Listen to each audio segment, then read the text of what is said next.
Jobs provided both here, but also at home in the United Kingdom as well. They have been looking around the world for a sucker to subsidise them. An old relationship now closely forged in a new, expensive military collaboration. It is a partnership which is being transformed to meet the challenges of our times. You are true friends, and we look forward to many more years of this. I'm not sure federally. I mean, Jackie, it depends how many seats My guest this morning is the Deputy Prime Minister and Defence Minister, Richard Marles. First, let's check what's making news. And Tasmanians have voted for a hung parliament, with the Liberal Party winning the most seats at the close of counting last night. We'll hear more on this from Chief Election Analyst Anthony Green in a moment.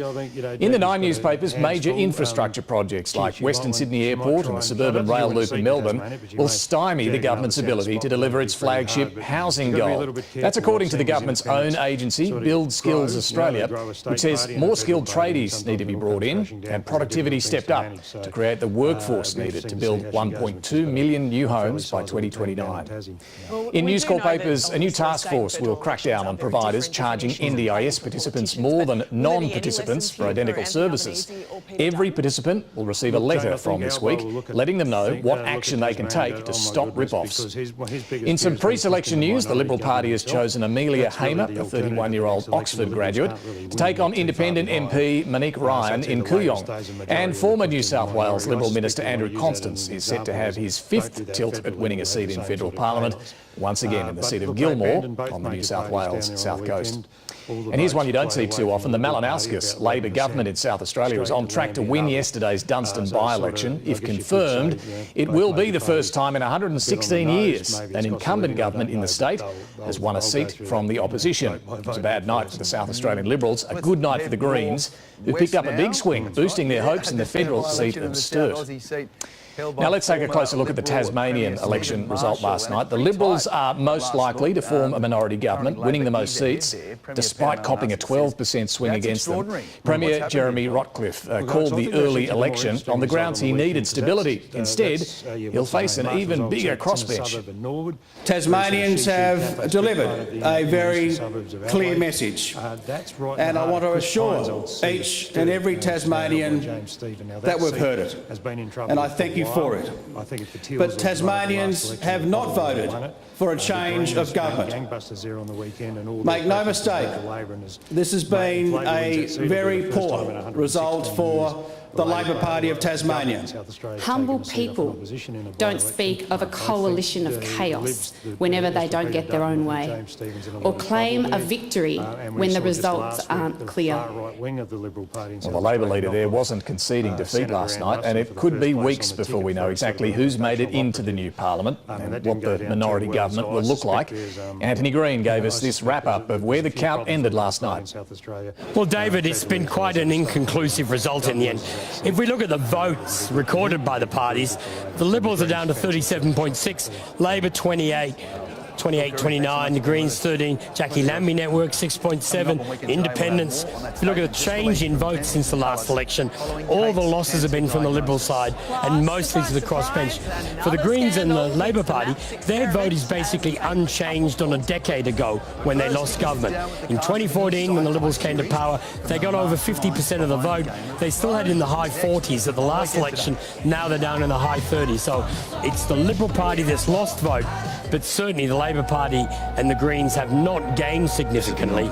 The Green gains in terms of seats, and if we have a look at the chamber and the size of the crossbench, based on likelies, we think the Greens may increase from 2 to 5. The lower quota and the increase in Parliament has delivered the Greens some extra seats. It's also delivered 2 independents and maybe some Jackie Lambie Network members. So the Liberals can't get above 16, so they're going to have a very difficult time governing with that Parliament, with tough decisions like what are they going to do with the AFL team and the AFL stadium at Macquarie Point. Anthony Green, thank you very much for that. Let's bring in our panel. Very good morning to Claire Armstrong, Anthony Galloway and Shalala Medora. Great to see you all. Claire, you're our resident Tasmanian. You're from the state. Not a great night for the major parties. The Liberal vote down, as we saw, 12%. Labor still stuck below 30% primary vote. The miners have done well. What's going to happen? Well, the funny thing is we really don't know for possibly weeks due to the count taking so long, but it seems likely that the 3 or 4 Jackie Lambie MPs that Tasmania is likely to have will end up being the kingmakers, if you will, of who out of the major parties forms a minority government. Yeah, king or queen makers, because either side will need, whichever way you slice it at the moment, I think that's right, isn't it? They're still going to need, if Jackie Lambie has 2 or 3, the Jackie Lambie network, either side would need those to form a government. Yeah, if you assume more than likely that obviously the Greens would side with Labor, that puts them roughly at the same distance from the needed 18 seats to be government, so that makes those few seats that Jackie's candidates are looking to secure pretty crucial. I think interestingly though, there's been a lot around whether they will, what kind of support they will offer, whether it's actually to form a minority government or if it's some kind of less a deal of just supplying confidence. Because Jackie Lambie, listening to her last night on the ABC coverage, she's not happy with the Libs at all. They went pretty hard against her party. Dirty tricks, she called it, a fake website they set up that I think was called the network of Jackie Lambie rather than the Jackie Lambie network or something. And anyway, she was not happy with all of that. But it looks like, Anthony, the party will have to make a call one way or another. They're a protest party, but they're going to have to decide whether they're going to back the Liberals or not. Yeah, exactly. I think it's a lesson that if you're going to go that hard in setting up a parody website to slam Jackie Lambie, you better be sure you're going to get a majority. I think that was definitely an error on the Liberals' part. Yeah, they were backpedaling a bit last night, weren't they? Exactly. Immediately as well. Suddenly all the talk of chaos and confusion of a minority government is... Yeah, I mean, Labor's going to have to decide if they are serious about forming a government. They need to give Greens ministries, surely. It's looking like they only have 10 seats, the Greens 6, so they can't without that. It's interesting on that point because history shows that backfired a little bit for the Greens. The last time Labor handed them ministries, Nick McKim, now in the federal parliament, was made education minister in the Tasmanian parliament and put in charge of shutting down a lot of regional schools, which obviously didn't make him particularly popular in the state. So I actually do agree that Labor probably need to bring them in, or either side are going to need to bring these minor parties into the tent. But whether they want the ministry as well is going to be interesting. Yeah, so Labor would need the Greens plus the Jackie Lambie network and maybe another independent. It's easier for the Libs, but they've still got to get Jackie Lambie over the line and there's bad blood there at the moment. So it could take a while. Federal implications, I think we always need to be pretty wary about. Yes, voters do tend to know the difference between state and federal. Nonetheless, when you look at those seats in the north of the state, which so often decide federal election outcomes, Bass and Braddon, that's where Jackie Lambie's done really well. The Liberal votes come right off in Bass. I know Bridget Archer, the federal MP, she has her own brand, so that might be a different factor. But they're going to need preferences from Jackie Lambie, it looks like, come federal election time. I think there's 2 things that are really important to say about the federal implications. One, it's really interesting that Dutton didn't at all through the 5 or 6 week campaign in Tasmania or even visit Tasmania, and I wonder how much that has to do with the fact that Jeremy Rockcliffe is a moderate. His predecessor, Peter Gutman, was also a very, very popular moderate, and whether that's a sense of differentiating from the Liberal brand federally. Also, what I always say after every federal election is this is another example of when major parties don't look to young voters, don't speak to young voters, don't consider their needs, they get whacked. We've seen that in the last federal election. This particular election had a couple of policies towards housing, which I would argue is no longer a youth issue. It's actually quite multi-generational. But beyond that, there really wasn't a whole pitch to Tasmanians when it came to young Tasmanians. We know that Tasmania has a massive issue with brain drain when it comes to young professionals leaving and going to the mainland and studying or working. And there really was nothing to combat these really large demographic issues that Tasmania had. And obviously in the weeks we will find out how that pans out, and there will be more analysis on this. But on the first kind of view of the results, definite implications here. What happens to the Hobart Stadium, Anthony, which Jeremy Rockcliffe, did the deal to build this expensive stadium, and Jackie Lambie said, stick it up somewhere. Yeah, she's not a fan of the stadium. She's called for transparency. She Yeah. hasn't completely said nothing. Yeah, but I do think it has some other implications for the major parties if they're going to try and kind of trade off this populist route with things like stadiums. So Labor did not, despite being opposed to Jeremy Rockcliffe's position on the stadium, Labor did not benefit. Jackie Lambie benefited. Now, I just question whether in Queensland there's some implications there with the government seeming to make a bit of a mess of the Olympics.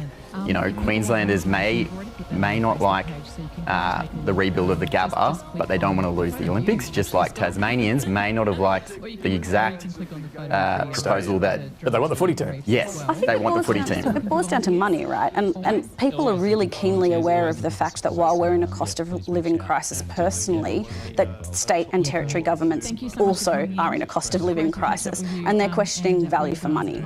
I think that's what it boils down to, is that people might have a personal sentiment towards, say, having an AFL team, but when they're like, does that mean that we have fewer doctors or fewer public schools? That's when the rubber. I guess my point is Labor didn't have an alternative proposal for the stadium. They just said they were going to renegotiate with the AFL. Yeah. The only other thing I would just say, picking up on the federal implications for this, is I think it's a lesson for the major parties in how to talk about the possibility of a minority government. I would be very surprised if Jeremy Rockcliffe is still Premier in 12 months' time if he does manage to form minority government, because he pulled the trigger on this election a year early, seeking to get a majority government. And when you have had election after election where the trend is generally away from major parties, although they course correct often after a minority government, I don't think you can say chaos and misery. I think minority governments this are not line that it's going to be want. the worst thing in the world, and then suddenly, of course, on election night, all that stops. We need a more mature debate about, particularly in a smaller state like Tasmania. Yes, you can actually work in It's minority. also local, it's strong local candidates. It boils down to people who voters feel are taking their concerns seriously, and that's oftentimes major parties will launch in candidates who are high profile but have no connection to a community, and I think that's the real lesson as well. Let's turn to this big week of diplomacy, and there's a few things to talk about here. I think the visit of the Chinese Foreign Minister went as smoothly as both sides might have hoped. The sort of difficulties that we knew were going to be raised were raised. The British Foreign and Defence Secretaries, again, it all went as planned. The curveball was clearly Donald Trump. And what he's had to say about Kevin Rudd. Claire, how much of a potential problem is this for Australia? Well, I mean, it depends on if Trump ends up president again, and it depends on if he remembers it and has people around him reminding him of this. I think an important thing that maybe got lost in the initial fallout from his comments were he had to be repeatedly explained who Kevin Rudd was. Well, Nigel Farage had to spell it all out. Read out the quotes. So I think, yes, should someone at a moment in a future Trump presidency remind him that that guy sitting down in the embassy is not your friend, it could become an issue. But it's a good point, right? Because Trump too can change his mind. We've seen this. I want to show you this because whether it was the North Korean leader or even the Pope, Donald Trump can go from bagging out to best friends pretty quickly. Rocket Man should have been handled a long time ago.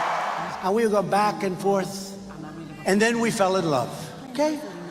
No, really. He wrote me beautiful letters, and they're great letters. We fell in love. For a religious leader to question a person's faith is disgraceful. Melania and I were greatly honored to visit the Vatican and meet Pope Francis. He was really wonderful, a great guy.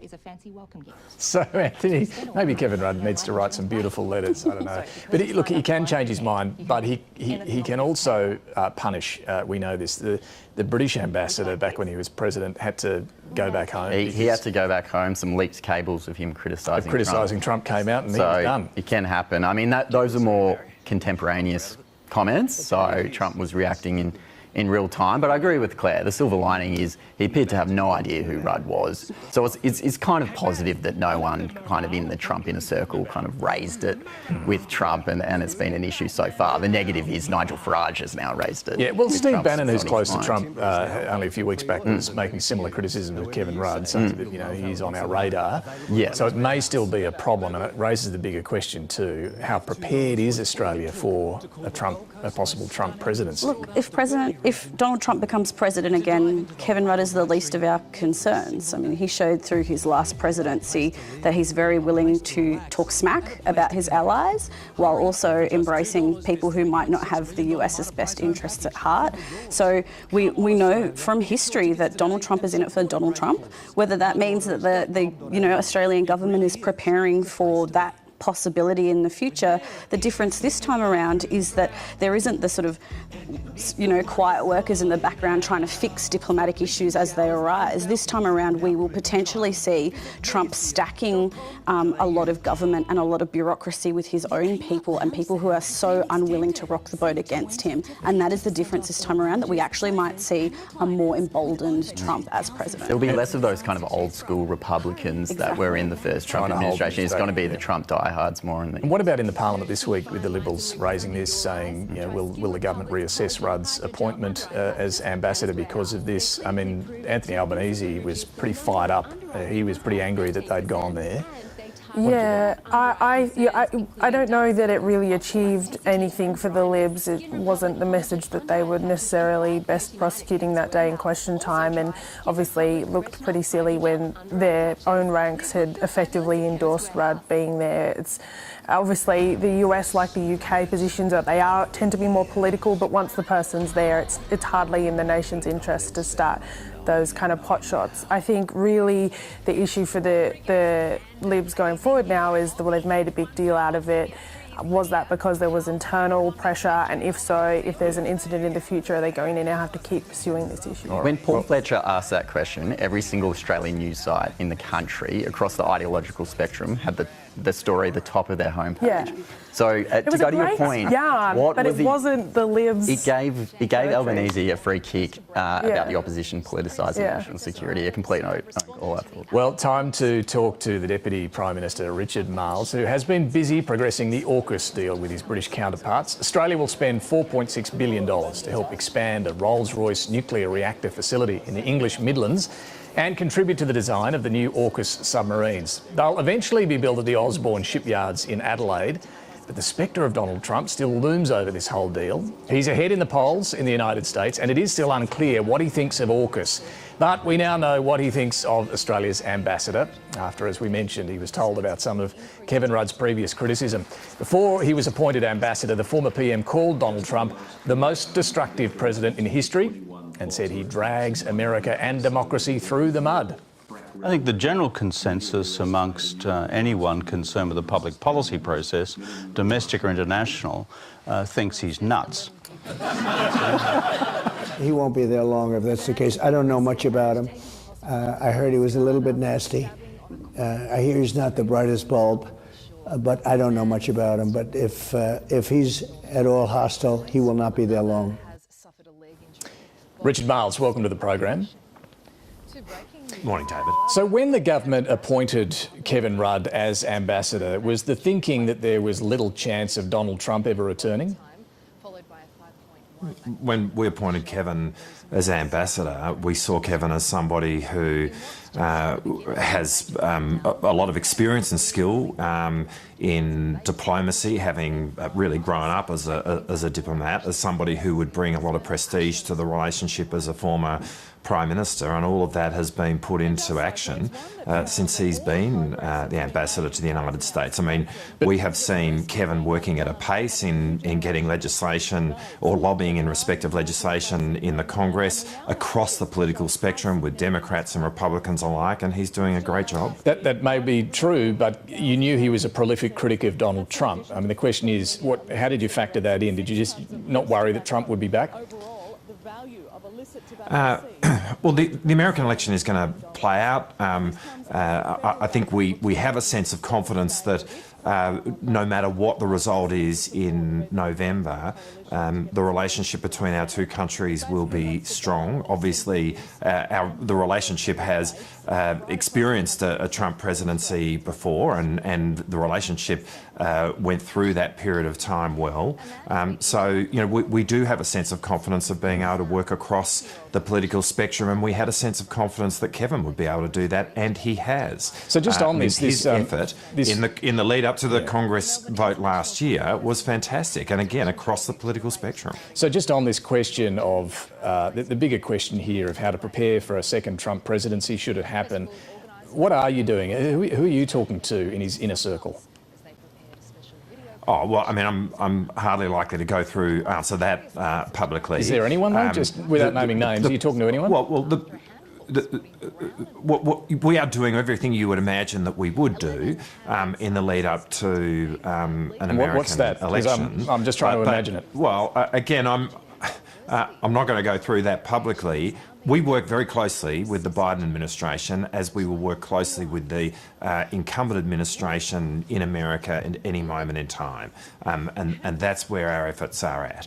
In saying that, we know they've got an election in November, and we feel confident that we will be able to work with whoever the American people choose come November. And that's where it's at. But surely you can tell us whether you're talking to anyone close to Trump.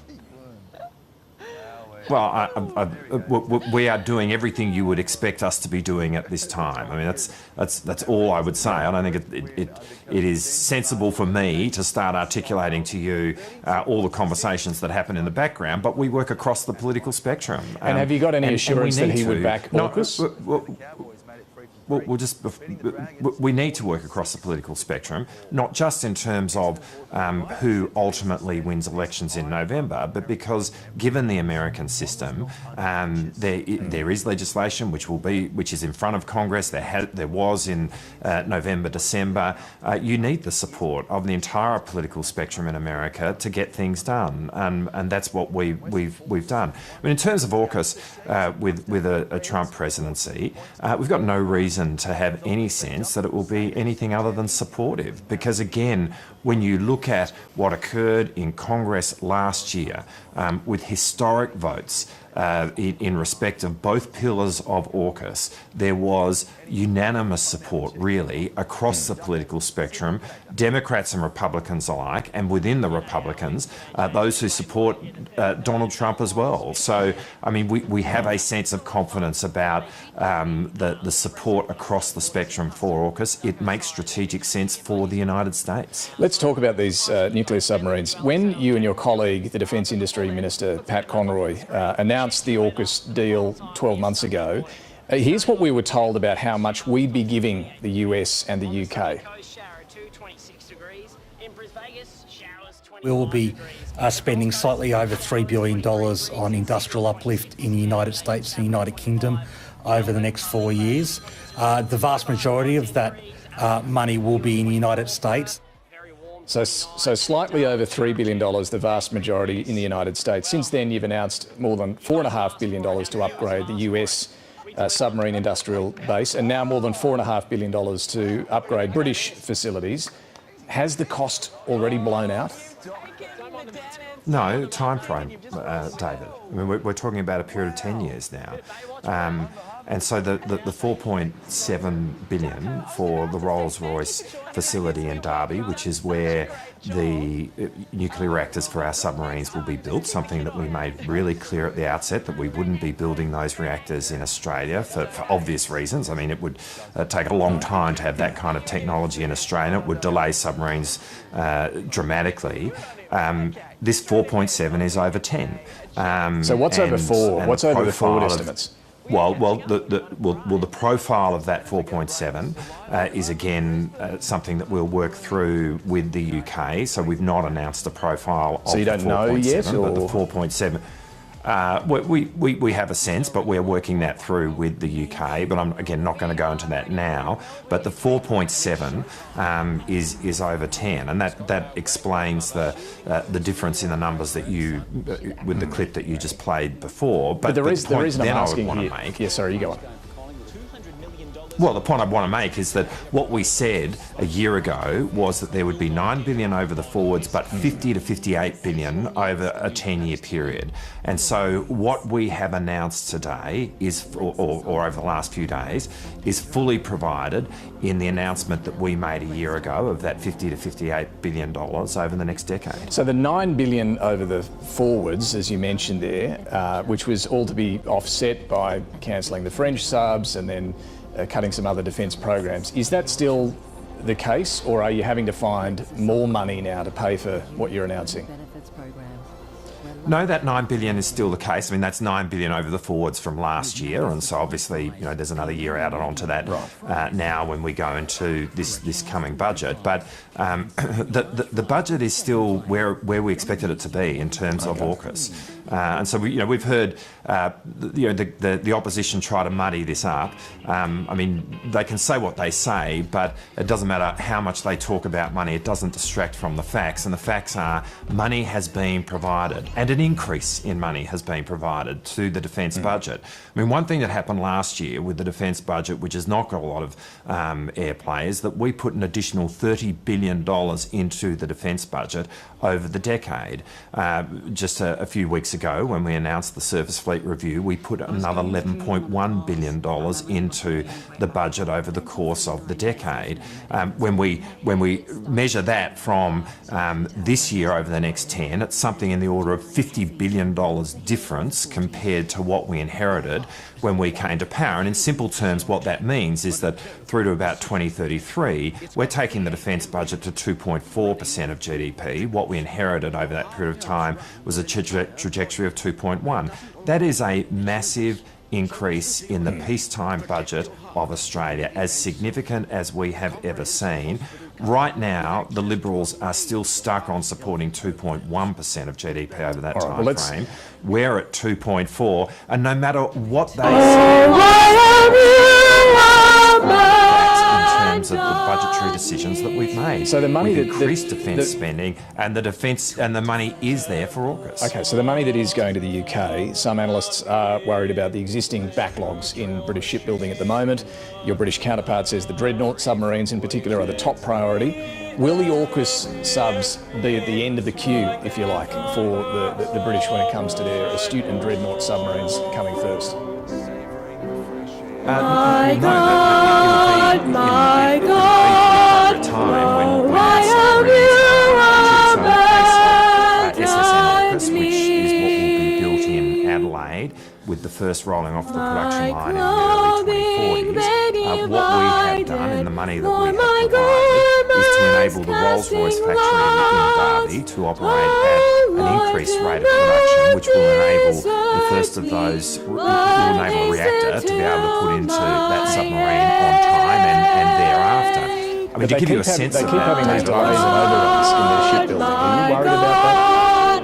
Well, we knew that the industrial base both in the UK and the US was stretched, which is why we made the decision last year to make a contribution to the industrial bases of both countries in order to allow them to do what they needed to do to enable Australia to acquire this capability. In the case of the UK, to have the nuclear reactors built in an appropriate time frame. In the case of the United States, to see that their production rate of Virginias was such that we could see 3 Virginias being provided to Australia during 2030. The Pentagon only wants to make one next year, so there's an issue there too. Yeah, there's not an issue in the sense that it speaks exactly to the point that I'm making, David. I mean, the one that is there for 2025 speaks to the stretched industrial base in the US that we understood a year ago, which is why we are making a contribution to the American industrial base. But I mean, the last couple of days, the US Navy has put out its regular shipbuilding program over the coming over the next decade and beyond. AUKUS is entrenched in that. It makes clear clear in that there will be a provision of 3 Virginia-class submarines to Australia during the 2030s. It is entirely factored in to how America is now thinking about their own construction of Virginia-class submarines. And we knew that the production rate needed to be increased in the US, which is why we're making the contributions that we're making. Perhaps so in a sense, people can't have it, but can I make this point, Dave? People can't have it both ways. I mean, you get critics saying we're giving too much, and then on the other hand, you get people saying, well, will it happen? We understood there was a stretched industrial base in both the UK and the US. That's why we made the decision to make the contribution. But the contribution gives us a sense of confidence that this will happen in a way which will enable Australia to acquire this capability. There are critics who worry the whole thing is too much of a gamble and spending too much money. One of those is Paul Keating, the former Prime Minister. Now, he met the Chinese Foreign Minister on Thursday in Sydney. Chinese state-run media were allowed in to capture the moment. Australian media were not. Richard Marles, what did you honestly think of this meeting? Well, I don't think there's anything really remarkable about the meeting. It's pretty, it's quite common for... Praise to you, Lord Jesus Christ, King of endless glory. Praise to you, Lord Jesus Christ, King of endless glory. Praise to you, Lord Jesus Christ, King of endless glory. Praise to you, Lord Jesus Christ, King of endless glory. Christ became obedient even to death, and God raised him high and gave him a name above all names. Praise to you, Lord Jesus Christ, King of endless glory. Praise to you, Lord Jesus Christ, King of endless glory. With our Foreign Minister, and in that meeting, the process of the passion of our Lord Jesus Christ, China continued. according to Mark. In relation to, the feasts of Passover and unleavened bread were to be observed in 2 days' time, and therefore the chief priests and scribes began to look for a way to arrest Jesus by trip and kill him. And walking down the path. Yet they pointed out Propulsion is the only way we get it. Just a couple of other issues. When Jesus was in Bethany, reclining at table in the house of Simon the leper, a woman entered, carrying an alabaster jar of perfume made from expensive aromatic nard. Breaking the jar, she began to pour the perfume on his head. Some were saying to themselves indignantly, one thing is, we will work as a Commonwealth government with whoever forms government in Tasmania. Finally, Deputy Prime Minister, should religious schools be allowed to hire and fire a teacher? They were infuriated at her, but Jesus said, let her alone. Why do you criticize her? She has done me a kindness. Is to see before you will always to the have Sex Discrimination with you, Act, and so that you can be generous there to is them not discrimination whenever you on the wish. basis of gender, But you will not always have orientation, me. identity. She has Equally, done we what want to she see could by legislation perfuming which my prevents body. She is discrimination anticipating on the its basis of faith. preparation Now, for we've been burial. working through I what is assure you, obviously a wherever the sensitive good issue. news The is point that we've proclaimed made really throughout the clearly world, is what this. she We has are only done going to move will be forward told on a in her bipartisan memory. basis. We've provided Then draft Judas legislation to Iscariot, the one of the opposition 12, for them to consider. went off For us to to the do chief anything other priests than to that, hand well, let me Jesus just finish. For over us to to do them. anything other than that, David, Hearing what he would had be to say, they were jubilant move and down a promised to give pathway him of money. division. We need He, to for his just back to part, the question. kept looking This is for an to see it on opportune this way issue, pretty straightforward and question. it's now hand for the him opposition to work out what they're going to do. On the religious first day of schools be able to unleavened hire and fire bread, based when it on was whether a teacher is customary gay? to sacrifice the paschal lamb, But people his should not be disciples said discriminated to him, against in their employment on the basis of their sexual identity. That is really clear, and He that is a sent clear two of answer to his that disciples question. with So these have you seen the draft we wanna legislation see- the government's Go drawn up? into the other city, side? and you will come upon a man carrying a water We've jar. had that presented, Follow and him. that You've seen will. it? Whatever we've shared house that he now. enters, We've say to shared the it with owner, the the opposition. teacher Have you asks, seen it? It is now where in the is my deputy guest room, David, where I may eat the Passover with my the disciples? legislation has been presented to Then Cabinet he will that- show that you an what we will upstairs do room, is spacious, it is now a furnished, matter for the opposition and all in order. as to what they do. That because is the we are not place going you to are to walk get down ready this for path, us. on the The basis disciples of went what- on. Why the secrecy When they around reached this? the city, they Why found can't we all it have a look just at it? as he had told them, and they Because we're prepared in the the process Passover of supper. seeking to negotiate As it this grew through, dark, and what we want to he do is arrived try with the and 12. achieve consensus. They and when reclined you're at seeking table, to achieve and consensus, in the you want course of the the meal, greatest space Jesus possible said, in order for that to occur. I give you my because word. we One don't of you want is to see about to betray division, me. or Yes, to walk down a path one of division who is in this eating country. with And me. that is the one began point to we've say made to him absolutely sorrowfully, clear here. one we by need to one, have bipartisan support. Surely We've not I. provided legislation to the opposition. It's now a matter for them. All right, Richard It Marles, is we'll have one to of leave the it there. Thanks for 12, joining us this a morning. man who dips into the dish with me. All right, we're going to get into The that Son of debate Man is around going religious the way the schools and Scripture the tells rights of and him. responsibilities they should have. Still, We're going to continue just on the accursed be that submarines, though, man for a moment. Back by to our whom panel. the Son of Man Claire is Armstrong, Anthony betrayed. Galloway, and Shalala It were Madura. better Look, for him the had submarine he never spend been born. there, it's During the meal, $4.7 he billion took bread, going to beef up some of those blessed and facilities broke in the it, UK. Claire, and gave was it this to always them. part of the plan? We were Take definitely this. told a This year is my ago that body. there would be some investment He in the likewise capability took a of cup, the shipbuilding gave capability in the thanks, UK and the and US. passed it we to were them, immediately told and they what all the amount was drank at that from time it. with the US to This expand is their my blood, submarine the blood of the capabilities. covenant, There was no to be dollar poured figure out put on the behalf UK. of It many. wasn't actually I solemnly assure you, I will never again drink of the fruit of the vine until the day when I drink it in the reign of God. After singing songs of praise, they walked out to the Mount of Olives. Jesus then said to them, Your faith in me shall be shaken, for Scripture has it, I will strike the shepherd, and the sheep will be dispersed. But after I am raised up, I will go to Galilee ahead of you. Peter said to him, Even though all are shaken in faith, it will not be that way with me. I give you my assurance, this very night before the cock crows twice, you will deny me 3 times. But Peter kept reasserting vehemently, Even if I have to die with you, I will not disown you. They all said the same. They went then to a place named Gethsemane. Sit down here while I pray. At the same time, he took along with him Peter, James, and John.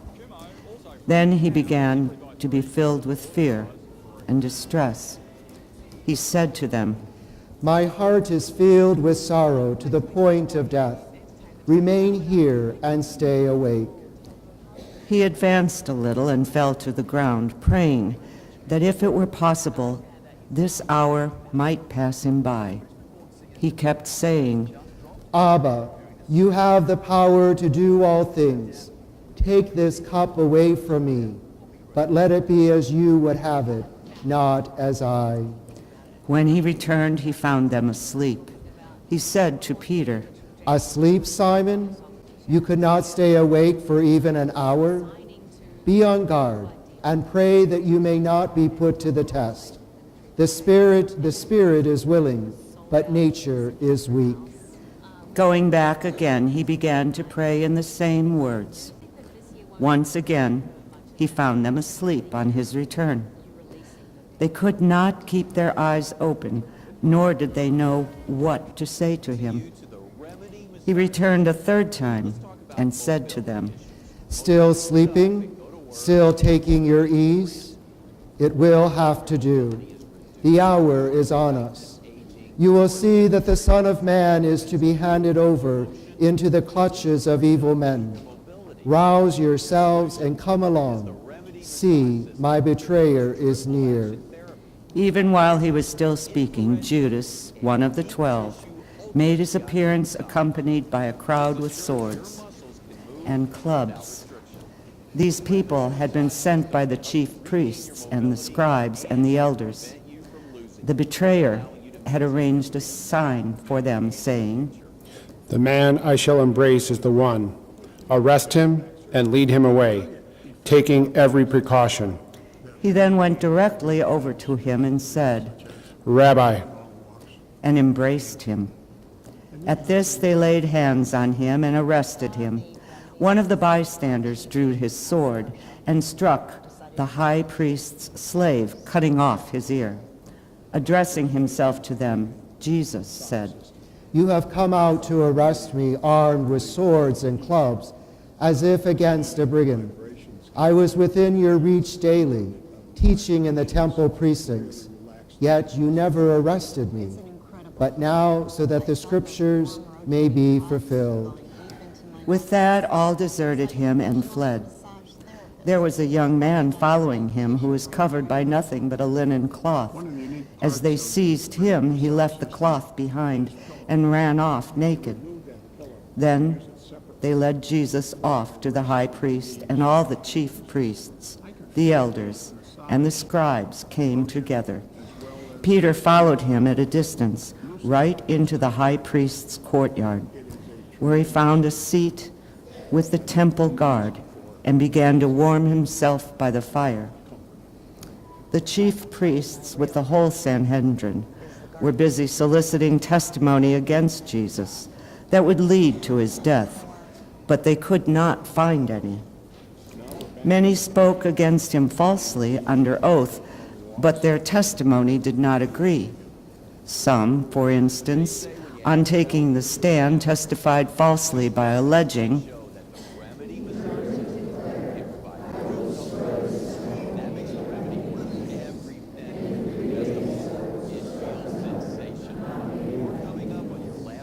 Even so, their testimony did not agree. The high priest rose to his feet before the court and began to interrogate Jesus. Have you no answer?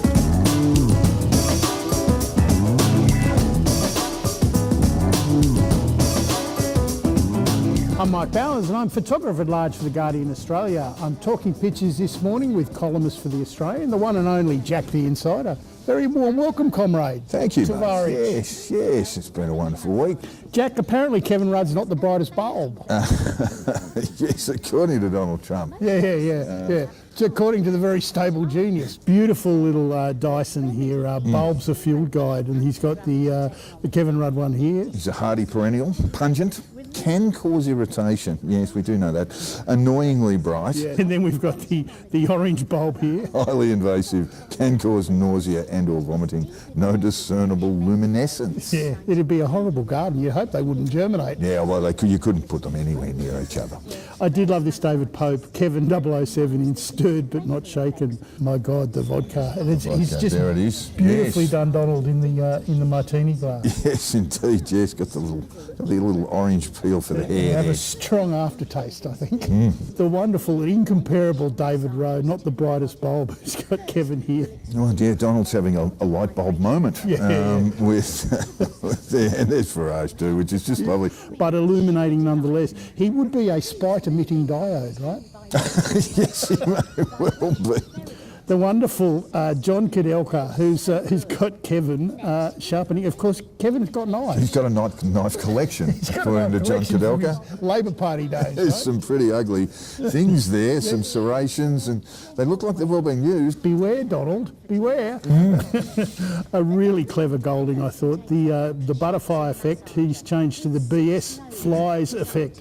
The idea that small men flapping their lips in Florida could cause a media typhoon in Australia. Well, yes, I mean, it does raise the question, if he does win in November, will Kevin Rudd be ambassador? It'll be hard. He's going to have to learn to flatter Donald Trump. I thought this summed it up beautifully. It is like the schoolyard. It is a bit, yes. World politics, Kathy Wilcox. So apparently Kevin said some horrible things about you.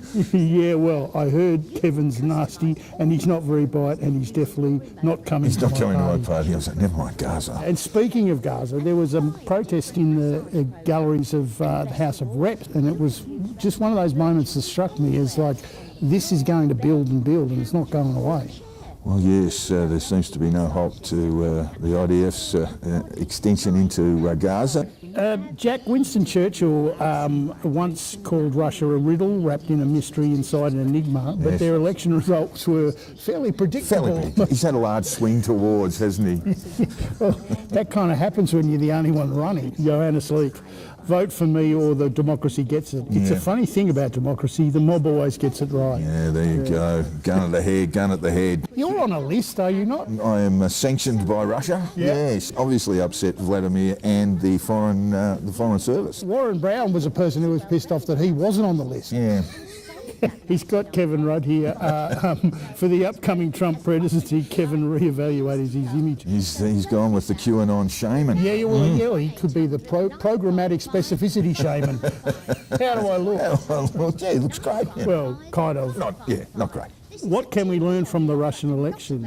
Don't wait to claim it was stolen, just steal it. Just pinch it first. Steal early, steal often. Anne Telnaes, who's an American cartoonist, says, congratulations, Vladimir, with absolutely fixed. Yeah. Nostrovia, my friend. Yeah, nice drawing of Putin. Yeah, it's a lovely drawing of Putin. Look, it's been a great pleasure unpicking the events this week with you, and I'll let you do the honours, Jack. Thanks, Mike. And it's back to you, Spearsy. Thank you, Jack. Thank you, Mike. Time for some final observations. Quick one from me. The government's expected to introduce its vehicle emissions standard legislation to Parliament this week. It's made some adjustments. Chris Bowen flagged some of them on the program a couple of weeks ago. It's been talking to industry groups who've been worried about the scale of ambition in the plan, so we'll see where that ends up in the legislation. Shalala. So March is Endometriosis Awareness Month, and there have been some real wins in this space, particularly around awareness and education of this often debilitating disease that affects around 1 in 7 women and non-binary people. But the question still remains, where is the money? We still haven't had any allocations towards research or clinical pain management for people with this condition. So I know a lot of advocates are now hoping that during this month we might see a little bit of extra funding put towards it. Good. Anthony? There's been a bit of debate internally within Labor for quite some time about when the Prime Minister will do his first reshuffle. The PM has always said he just wants to do a small one and just before the election to make to just account for the people who are retiring. So that would point to, say, December this year. But there's just been renewed chatter among Cabinet colleagues about whether he goes a bit earlier. And that has all everything to do really with concern about the management of Home Affairs, particularly the fallout of the NZYQ case. Interesting. Claire? In a few days, it's 1 year since US journalist Evan Gershkovich was detained in Russia. He remains in prison, as far as we know, no charges, other than essentially being a journalist in a country like Russia.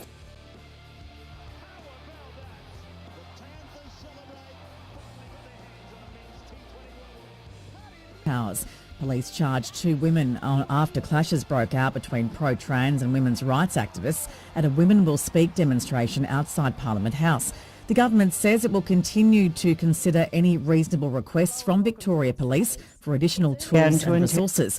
Government Minister Have you no answer to what these men testify needs against? to improve. I think the problem is when protesters feel it's okay to disrupt and harm other people. That's never okay. Whether it's in a protest or in every other part of life. I think it's appalling. I think people just need to be better. It's not that hard.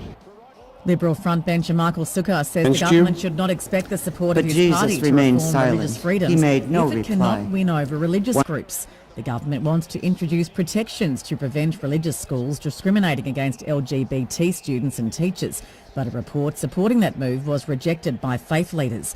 The Prime Minister, Anthony Albanese, says he won't proceed with those protections unless he can ensure the support of the coalition. Mr Sukkar has told Sky News the government must win the support of faith groups. You've got the alarm bell being rung. If they haven't been brought to the table, if they haven't been convinced of these changes, how on earth does Anthony Albanese think he's going to get bipartisanship? A Labor MP has questioned whether the federal opposition is attempting to undermine United States Ambassador Kevin Rudd in order to appease Donald Trump. The former US president called Dr Rudd nasty and suggested he might not remain in the role if he's re-elected. Opposition leader Peter Dutton said the onus was on Dr Rudd to repair the relationship, noting a long history of ambassadors being recalled when they couldn't work with an administration. Andrew Charlton, a former advisor to Dr Rudd, has told Sky News the opposition should not politicise overseas postings. I don't know why Peter Dutton is doing this. I don't know whether he's trying to suck up to Donald Trump or whether he's just trying to score some political points. It's really damaging for Australia for us not to take a Team Australia approach and support our ambassadors no matter who they are or who appointed them. The Islamic State group has released a video on social media claiming to be footage of a deadly attack on a concert hall near Moscow. 133 people were killed and many more injured in the attack on the crowded venue. Russian authorities claim all 4 gunmen involved have been arrested. Colin Clark is Director of Research at Sufan Group, a global security firm based in Washington, D.C., and says Islamist militants have long targeted Russia. Russia really moving into the center and kind of pushing aside the United States as the main target, at least rhetorically, of Islamic State Khorasan jihadists who blame the Russians for having Muslim blood on their hands, going all the way back to the Soviet invasion of Afghanistan, the Russian campaigns in Chechnya, and then Russia's involvement in Syria. Catherine, the Princess of Wales and Prince William say they are enormously touched by the messages of support they've received following her cancer diagnosis. A spokesperson for Kensington Palace says the Prince and Princess are extremely moved by the public's warmth and support. Princess Catherine is undergoing preventative chemotherapy after cancer was discovered following abdominal surgery.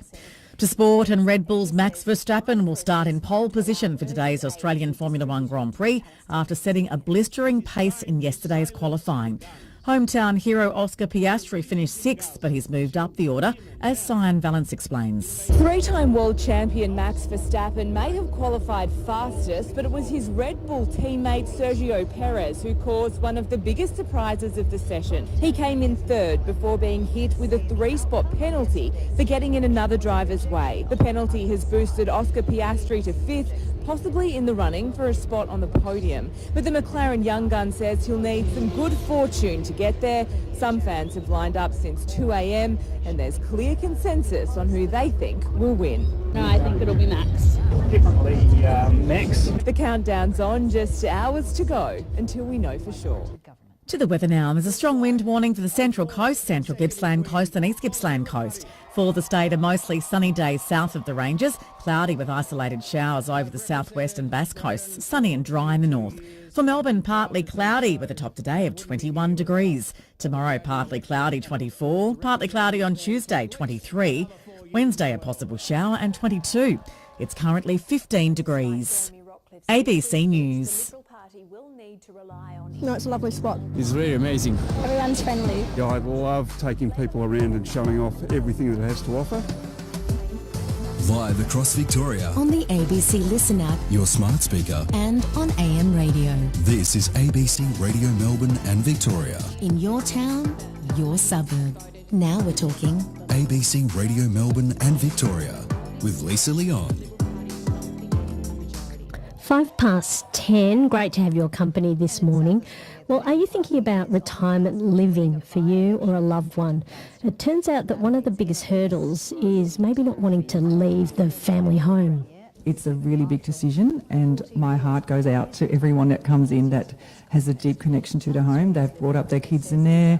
They've had all big life emotions and moments happen in their home, and I think for them, it's a really difficult choice. I can talk about all the factual things, all the tangible things, and they all understand it, but letting go of the home is incredibly hard. And all we do is really support them in that journey. That's Alice Murray from St Clair, one of the newest retirement living developments. We'll hear more from her later. But even though your current stairs, your difficult cupboards and the dangerous kitchen might make life difficult for you right now, it is harder to think about leaving the family home. And maybe some part of that issue is that you might have an image of a really old-fashioned retirement home in your head. Well, times have changed, and up next for On the Money, we're going to look at modern retirement living. What are the options for you? And what are the types of questions that you should be asking if you're going to view some of these options? Rachel Lane from Aged Care Gurus took the Sundays team out into the wilderness to really bust some of the myths that we may have had in our head. And we saw some of the most recent examples of retirement living. They're not what you might think, but we'd love you to share your thoughts as well and ask any questions that you have. 1300 222 774 or 0437 774 774.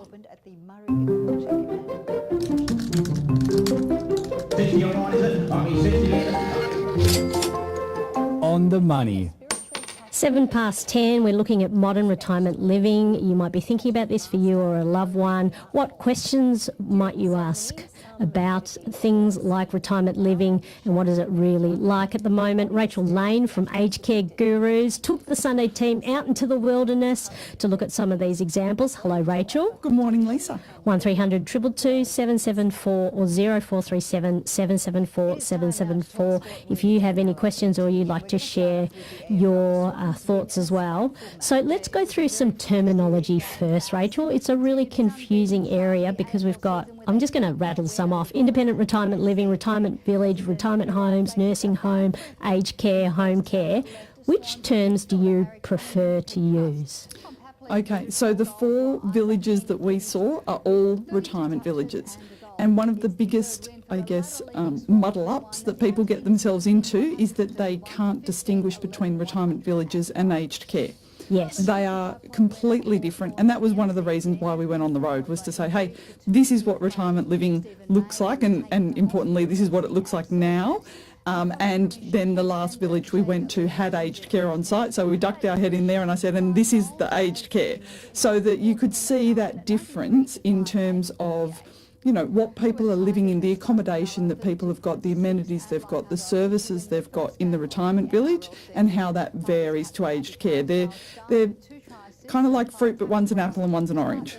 And you're being very polite, because what you actually meant is that over all those months when we were talking, I kept on getting confused between retirement villages and aged care, and you're like, right, I'm taking you on a trip. And one of the things that we should say about the places that we visited is we really wanted to go in one afternoon because that's the amount of time that we had. So we were restricted to inner city living, so we understand that of course there are many options, there are many great regional and rural options as well, but we were constrained. So what did we end up seeing then? So we ended up seeing St Clair in Kew, which is actually a development site, but is going to be a very beautiful retirement village made up of new buildings and historic buildings. We saw Ardency Kennedy Place, which is actually the old Channel 9 studios in Richmond. We went to Redmond Park, which is in Princes Hill or Carlton. And then we also went to the Elba, which is down at Albert Park Lake. They're probably watching the race today up on that rooftop. So they're the 4 that we looked at. Great. And one of the biggest surprises to me, I would say, in looking at all of these retirement villages is really how modern the places were. The feel was very modern, but also the accessibility adjustments were really subtle. I mean, it's very nuanced. It wasn't in your face. Tell me about that.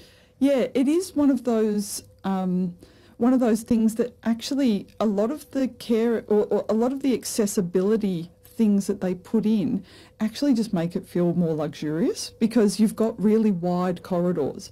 And they're not going to say, hey, these corridors are really wide, so that if 2 people on frames need to get past each other, they can. It just feels spacious. The same with the swimming pool. You know, there's that nice ramped entry, but it doesn't look like it's there for accessibility reasons. It looks like it's there as a feature of the swimming pool. The same with the apartments. You know, the bathrooms are all really light and bright and airy and spacious. You know, big showers. They're like that for a good reason, and even though you didn't see any grab rails, there would be anchors in the wall so that if grab rails were needed in the future, they could put them in. It's what I call care infrastructure. Really, the only care infrastructure that you often see before you need it is the call bells. And some of them had the call bells, but they were, once again, really subtly designed, so you only knew it if you knew it. And I also noticed, I mentioned, you know, the dangerous kitchens, all those drawers that get sticky over time. One of the things is that they had beautiful hand rails to open the drawers, and it was all soft closing. And all of those little things that get in the way when you're living in the same home for a very long time that you get kind of used to, but they're still dangerous. Even things beyond that. So the height that they put the oven at, the height that they put the microwave at, it is all purposely designed so that you can put a plate in and it is exactly at your eye level so that you can see what's in it and you can take it back out. they're things that you just wouldn't notice unless someone has said to you, hey, we designed it and this is the thinking behind having the oven like this or having the microwave like that. Now, here's Martine from the Alba, which is near Albert Park, talking about this very topic. So the idea is to make it nice and fresh and new. The interiors have been very high end. Also the apartments and the actual aged care and easy living apartments are very serviceable, like you can just walk around, there's no tripping hazards, all of the doorways are a little bit wider subtly, so it's just a very comfortable place for people to live. Like-minded people live here, you're safe, secure, you've got 24/7 concierge, so you're never going to be alone, you've always got company. And in all the places, they did have concierges there as well, and I think that's part of it, isn't it? Security, safety. Yeah, part of it is security. The other part of it is that they often get involved in coordinating things for people, whether that's, coordinating Ubers to take them to, whatever functions they're going to, or whether it's organising for dry cleaning to be dropped off and picked up, or might even be activities. Sometimes that same person will organise wine appreciation nights or, whatever it is. We're also talking about, we're talking about retirement living at the moment, especially modern retirement living, and trying to bust some of the myths that you may have in your head about it. One of the interesting redevelopments was of the Channel 9 building, and really design has been very carefully done in all of these retirement homes, whether they be different buildings that have been repurposed, as we found for some of them. It's really interesting to think of the design bringing to life some of the thoughts about what type of community we'd like to attract here. So this is Arden C. Kennedy Place, and the CEO, Nathan Cockerell, just talked us through what they were thinking about when it came to repurposing the Channel 9 building. Firstly, the name, Arden C. Kennedy Place, so Kennedy after the great Graham Kennedy. If you think about the Bendigo Street buildings were all like around this area, it was all the red brick facades, so we've incorporated that as part of the design. Kennedy Club. So when you go up onto the 8th floor, the Kennedy Club's where the residents meet on a regular basis. It's got their bar, it's got their lounge, it's got pool table and the like up there. The history of the site before Channel 9 was the Wertheim Piano Museum, and again there's a grand piano upstairs on the 8th floor. All right, so that was one of the other big questions that you asked Rachel Lane from Aged Care Gurus, which is, what type of services do you think you might want in a retirement home? So talk us about what you're looking for there. Yeah, I think the first thing if you're investigating downsizing into a retirement village is to get out and have a look. Sometimes people make the mistake of thinking, well, I'll move into the village that's down the road because it's close to me and I'm going to stay part of my current community, it's close to my doctor and my kids and whatever it is that is close to you at the moment. That can be a real trap that people fall into, because you've got to make sure that is the right village for you, right? And you do that by looking at what are the amenities. The easiest way to do it is to grab a copy of that social calendar. You would have seen the social calendars on the wall, and there's more things on there than any human could possibly do in a week or a month, depending on whether they do a weekly calendar or a monthly calendar. And circle the things that you're interested in and that you would like to do if you move to the village, and then just say, hey, can I get involved in the craft, or can I get involved in the trivia night, or can I get involved in the book club, or whatever it is that might be of interest to you if you are going to live there. See if you can get involved in that before you decide to move. And people say, oh, you can't possibly do that. These apartments are selling for $850,000. Surely I've got to buy the apartment. It's like, are you crazy? You don't have to pay $850,000 to work out whether or not you like the book club or whether or not you like the craft. They'll happily let you come and participate in some activities if that helps you make your decision about whether or not it's going to be the right fit for you. Because they don't want people living there that feel like a square peg in a round hole, as much as you don't want to live there feeling like a square peg in a round hole. And I was very shocked by how many things were offered in some of these places. Here's a great example. So this is Alice Murray from St Clair in Kew talking about some of their amenities. Chapel, library, multi-purpose room, yoga, Pilates studio, massage studio, hair salon, GP, swimming pool, gym, cinema, library, 2 bars, dining room, private dining rooms, golf simulator, dog park, a vegetable garden, a workshop, electric bike parking. Sorry, that was Anne from St Clair. But all of those things, so many, pretty incredible. And then this one's Kate Ilya from Princess Hill talking about their activities. Knitting group on a Friday, Mahjong Thursday. Wednesday is chair yoga. There's basket weaving. They do paint, like watercolour painting. There's a lot that they actually do here within the community. They have restaurant night. They have happy hours on a Monday night. It just keeps going. So many. So I think, is it thinking about what you also might participate in and what sort of support you think you might need in terms of that, whether you have a dog or not, or whether you get your hair cut every sort of couple of weeks? Yeah, it is. It's about, and there's a lot of things that are included in the weekly or monthly service fee. So it is a matter of looking at that fee and saying, am I going to get use? Because let's say a lot of the newer villages will have swimming pools and gymnasiums and things like that. They're very much focused on wellness. So it's a matter of saying, am I going to use those things? Because whether you're using it or not, you're paying for it. Yes. Yeah. So it's a matter of looking at what do I pay, what do I get, am I going to use it? But then other things like hairdressing are not normally included in the weekly or monthly fee. They're normally on a user pays basis, but because they've got the economies of scale, they've got 200 or 300 people living in the one place, then you'll find that you can get a haircut or a wash and blow dry for crazy, like 1988 prices. Literally. And hopefully with the hairstyle as well. I quite like my 1988 hair. The things like GP and physio, just having that in the bottom of your building, I think that's super handy, isn't it? So handy. When you think about trying to travel out to your GP. So handy, and if the pool's next door, you can just go in there and do your rehab. So we're talking about retirement living.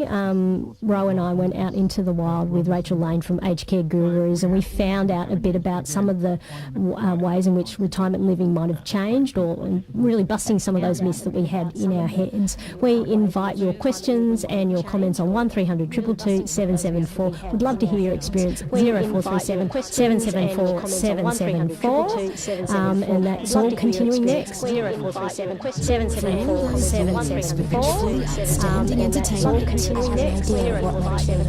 You'll find a trove of Academy Award winning and nominated films on ABC iView. Like Imitation Game, American Sniper, Her, and Spotlight. Brooklyn, Carol, and so many more. Always free, always outstanding on ABC iView.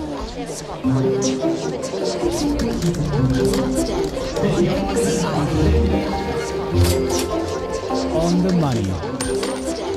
Lisa Leon here, 10:19. I'm here with Rachel Lane from Aged Care Gurus, and we're talking about retirement villages, retirement living, inviting your conversation on 1300 222 774 or 0437 774 774. And Roz is here. Good morning, Roz.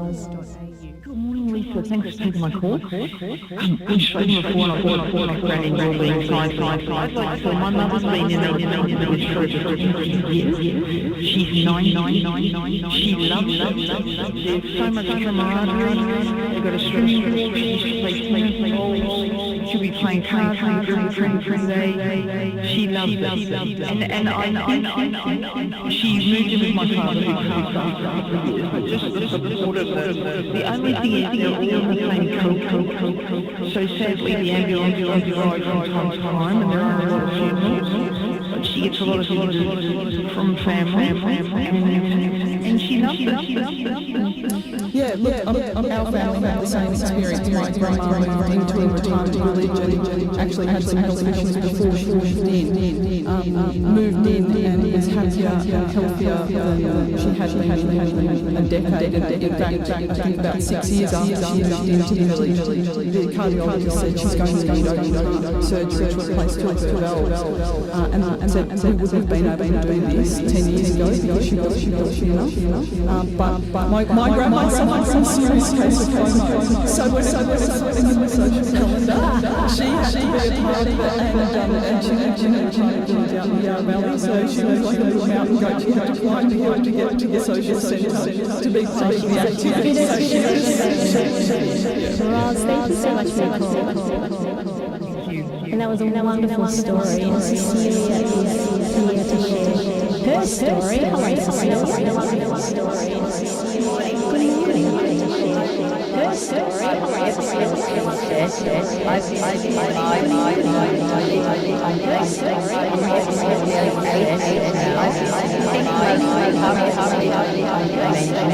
We